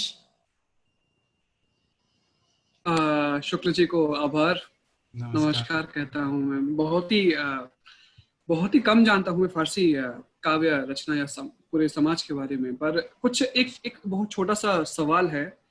मैं अमीर खुसरो जी को बहुत पढ़ता हूँ, उनका एक छोटा सा लाइन है कि खावरम रसीद इम सब की निगार हुआई आमद। ऐसी रचनाएं बहुत सारी हैं जहाँ पे जो उत्सुकता या व्याकुलता या तत्परता को इस तरीके से दिखाया गया है, इट्स लाइक अ पिनेकल। आप क्या देखते हैं कि जो उपमा का जो इस्तेमाल होता है, क्या फर्क है जब हम हिंदी काव्य की बात करते हैं या फारसी काव्य की बात करते हैं ऐसी भावनाओं को व्यक्त करने के लिए? ये बहुत अच्छा आपने किया। मैं चाह रहा था कि अपने वक्तव्य में इसका प्रयोग करूं, लेकिन ये प्रेम की जो उत्सुकता है या प्रेम के सूक्ष्म और सुंदर और कोमल मनोभावों की अभिव्यक्ति जितनी फारसी में होती है उतनी मुझे कहीं दिखाई नहीं पड़ती है। संस्कृत कविता में तो सारी चीजें हैं, इसलिए आप ये नहीं कह सकते कि केवल प्रेम और प्रेम की भावनाएं ही हैं। उसमें बाह्य प्रकृति का बहुत ज्यादा चित्रण है। फारसी में आंतर प्रकृति का बहुत अधिक, बहुत सुंदर, बहुत सुकोमल सर्वत्र परिचय दिखाई पड़ता है, और जो प्रतीक है ना वो अधिक उसको सुंदर और कोमल बनाते हैं। जैसे शराब, साकी या गुल, बुलबुल, ये बार बार आकर के भिन्न भिन्न आयामों को देते हैं। जैसे आपने बहुत सुंदर शेर पढ़ा अमीर खुसरो का, खबरम रसीद इम सब के निगार खाही आमद, सरमन फदा ये राहे के सवार खाही आमद। तो मेरा और बहुत ही कोमलता से उस भाव को व्यक्त कर रहा है। जैसे इस रात ये खबर मुझे मिली कि तुम सवार होकर के आ रहे हो, तुम घोड़े पे सवार होकर के मेरे प्रिय तुम आ रहे हो। तो सरमन फदा ये राहे, मेरा सिर उस रास्ते पर कुर्बान हो जाए, फिदा हो जाए जिस पे तुम हो करके आ रहे हो। तो इस तरह से अच्छा, ईरानियों से अगर आपकी चर्चा हो या फारसी कविता को देखें तो वो भाषा ही बहुत इस तरह से काव्यात्मक है और काव्य सुलभ है। उसमें और ईरान में कवि भी इतने हैं, वो कहते हैं कि जितने कवि हैं उससे ज्यादा हमारे यहाँ गाय और भैंसें होती और वो दूध देते तो हमारा देश बड़ा ही समृद्ध हो जाता।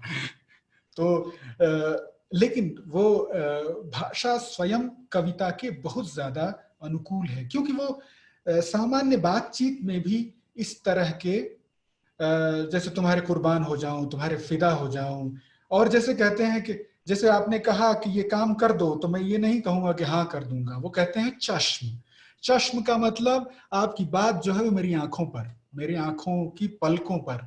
ऐसे अनगिनत शिष्टाचार के प्रयोग हैं। अगर आप ईरानियों को बात करते हुए देखें तो वो आधे समय शिष्टाचार संबंधी बातें करते हैं। हर शिष्टाचार के जुमले के लिए एक शिष्टाचार का जुमला जो है वो जरूर होगा। वो कहते हैं कुर्बानत बेशबम, मैं तुम्हारे कुर्बान हो जाऊं, तो वो तुरंत पलट के कहेगा कि जिंदा बाशीद, जिंदा रहो, फिर वो कहेगा सलामत बाशीद, फिर वो लगातार निरंतर चलता रहेगा। तो कुछ कुछ जातीय कारण भी भाषाओं को और उसकी मुहावरों को उसके डिक्शन को प्रभावित करते हैं और समृद्ध करते हैं। तो फारसी बहुत ज्यादा अनुकूल है कविता के। धन्यवाद सर। अमृता जी हमारे समक्ष है, उनका भी एक सवाल है। Niharika, can you unmute Amrita? Hello, sir. Thank you for an excellent lecture. So my doubt is, like, as you mentioned, Farsi poetry is more pratikatmak and there are more use of pratikums in the poetry, right? So will the meanings of these pratikas that is used in the text changes over time? Like, as you mentioned, while you're translating, you might lose the meaning then because of the cultural changes, right? So over the time, will those meanings also change, how we read those poetry or verses? उन प्रतीकों के अर्थ जो हैं वो परिवर्तित, यानी वो प्रतीक दूसरे अर्थ को देने लगते हैं, ऐसा नहीं होता है। होता ये है कि वे प्रतीक नए नए अर्थों को देने लगते हैं। मतलब प्रतीक युगों के अनुसार समृद्ध होते जाते हैं। जैसे कवि हुए हैं हमारे यहाँ बेदिल दहलवी, वो लेटर मुगल पीरियड में हुए थे। उन्होंने बहुत अद्भुत प्रतीकों का प्रयोग किया और वो कहते हैं कि शायद इसलिए कर पाए कि वो संस्कृत जानते थे, और उन्होंने गंगावतरण पर एक मसनवी भी लिखी और आज फारसी जगत में उनको सबसे बड़ा कवि माना जाता है। तो उन्होंने प्रतीकों के अर्थ बिल्कुल बदल दिए, प्रतीकों को बिल्कुल उलट दिया। तो अब उनके द्वारा प्रयुक्त प्रतीकों का भी प्रयोग होने लगा है, मतलब उनके अर्थों का प्रयोग होने लगा है। तो पुराने अर्थों के आयाम बदलते नहीं हैं, अपितु नए अर्थ जुड़ते हैं और वे प्रतीक अर्थ की दृष्टि से समृद्ध होने लगते हैं। तो यही कारण है कि प्रतीक बहुत सीमित हैं, लेकिन अर्थ में गुरु हैं, अर्थ में वो उनका गौरव, अर्थ गौरव है उनमें। जी सर। श्रेष्ठा हमारे समक्ष है। Niharika, if you could. Shreshtha. प्रणाम sir.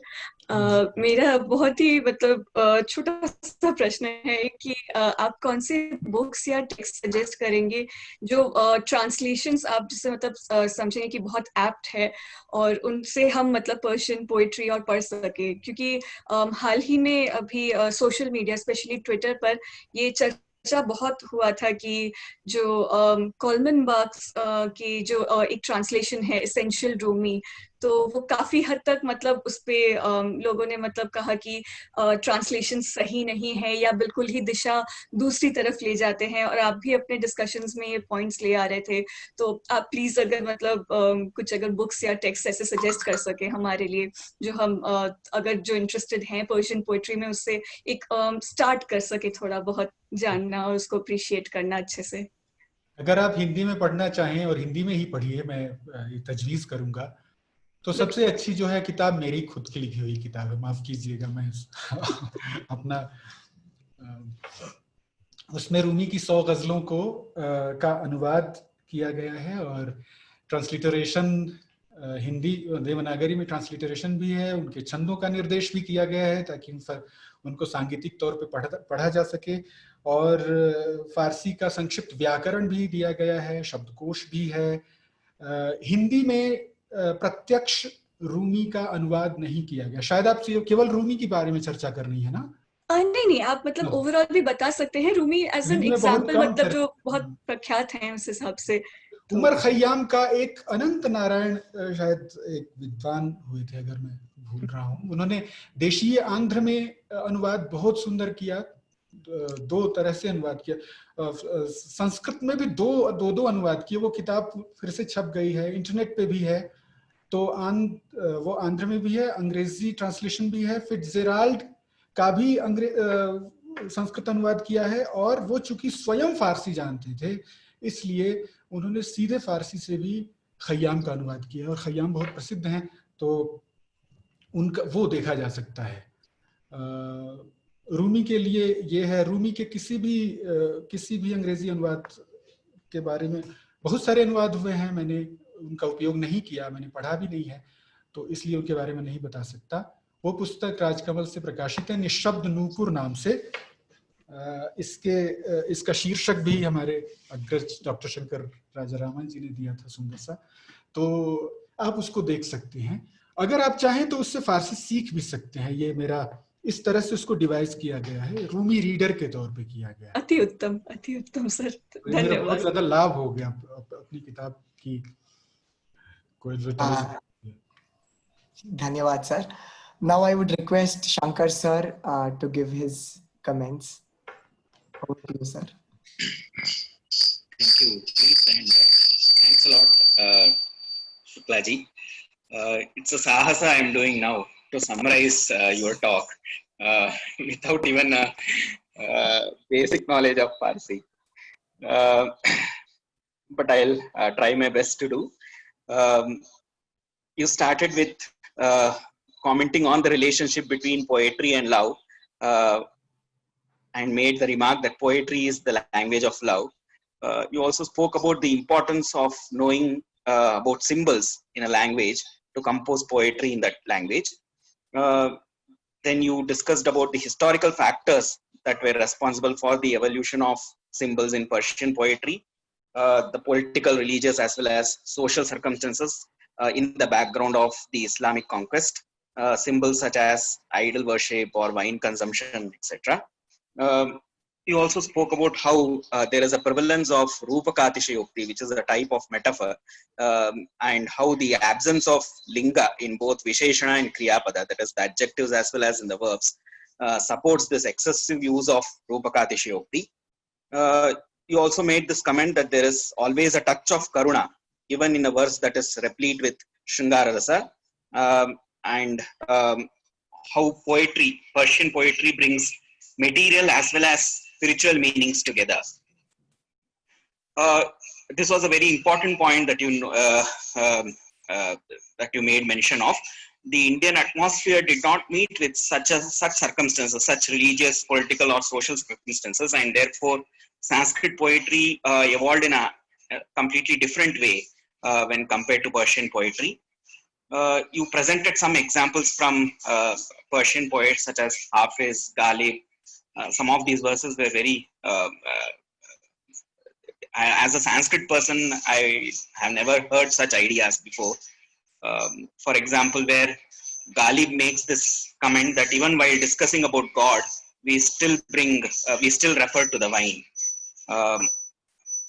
Then you discuss certain pratikas that are related to the consumption of wine, such as the wine itself, the tavern where the wine is served, the wine goblet, a commonality that is seen between wine and love, both being prohibited, image and idol, Islamic symbols such as the heaven,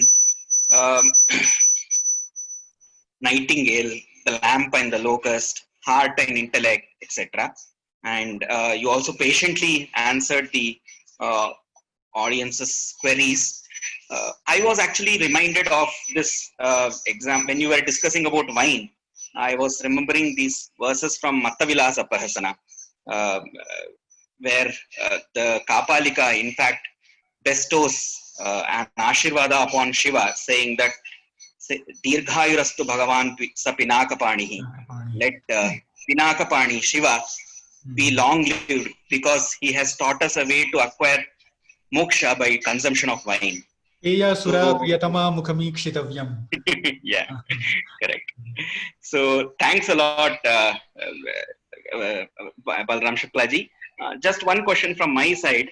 As a person मैं who एक चीज पूछना चाह रहा था, लेकिन ये चीज जो है मत्त विलास में है, ये बहुत सुंदर बात आपने कही कि ये मोक्ष की ओर ले जा रहा है, लेकिन जो अभिधा की दृष्टि से शराब है, वो क्या आध्यात्मिक शराब के रूप में संस्कृत में कहीं मिलता है क्या इस तरह से?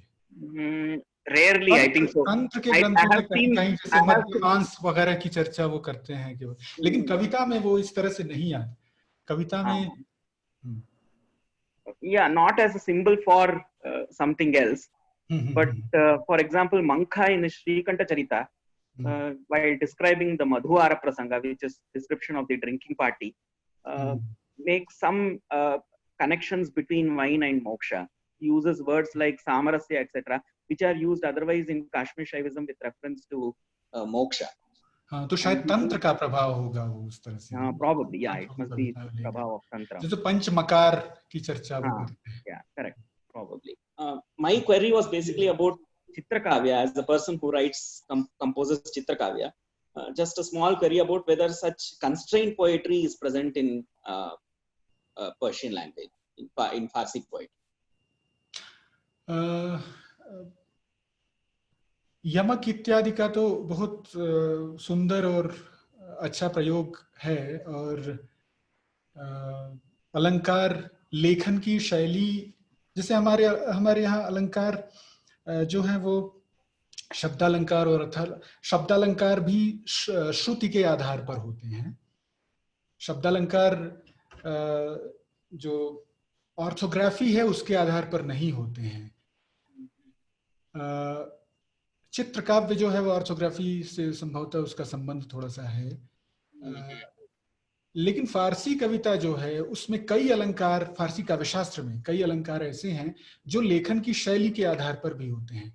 उदाहरण के लिए जैसे च, ख, ह और ज, ये तीनों एक तरह से लिखे जाते हैं. केवल बिंदुओं के भेद से ध्वनियों का भेद किया जाता है. तो कैरेक्टर्स जो हैं वो अलग अलग, उनके फोनीम्स तो हैं, लेकिन वो ग्राफीम्स जो हैं अगर उनके बिंदुओं को हटा दिया जाए तो एक जैसे हो जाते हैं. तो एक तरह के, मतलब श्रवण जिन ध्वनियों का नहीं हो रहा है, फिर भी लेखन में एक तरह की अगर ध्वनियां हैं, एक तरह के कैरेक्टर्स हैं, तो एक खास तरह के अलंकार को वो मानते हैं. इसका मतलब कि वो ऑर्थोग्राफी को भी, दृश्य कविता की दृश्यता को भी अलंकारियता मानते थे. तो जो कि शब्दालंकार में शायद हमारे यहाँ नहीं आता है. चित्रालंकार, चित्र कविताओं में कहीं उसको देखा जा सकता है.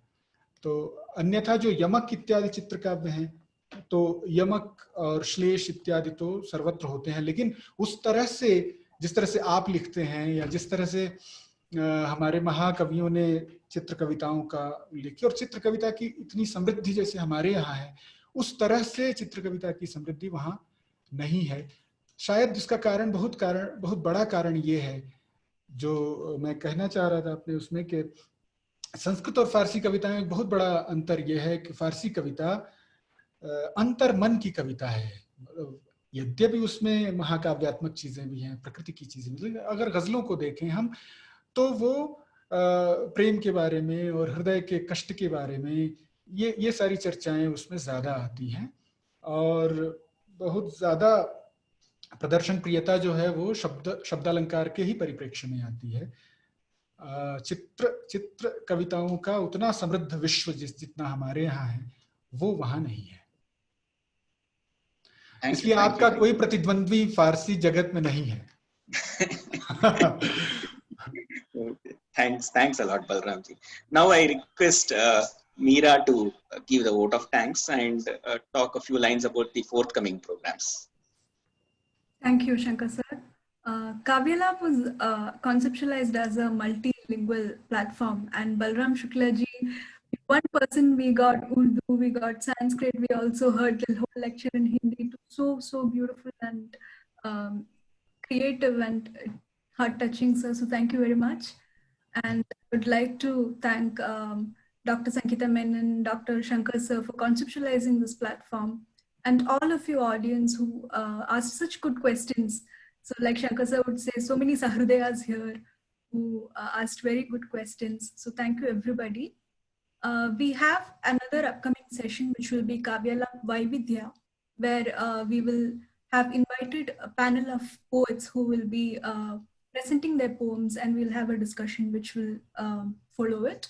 We also have another Vaishishtya session planned by Mr. Prabal Gupta. He's a Kathakali performer. I'm sure all of us will enjoy it as well. So we will be updating you about all these. Please stay in touch with us. So yeah, that will be all. Thank you very much, everybody.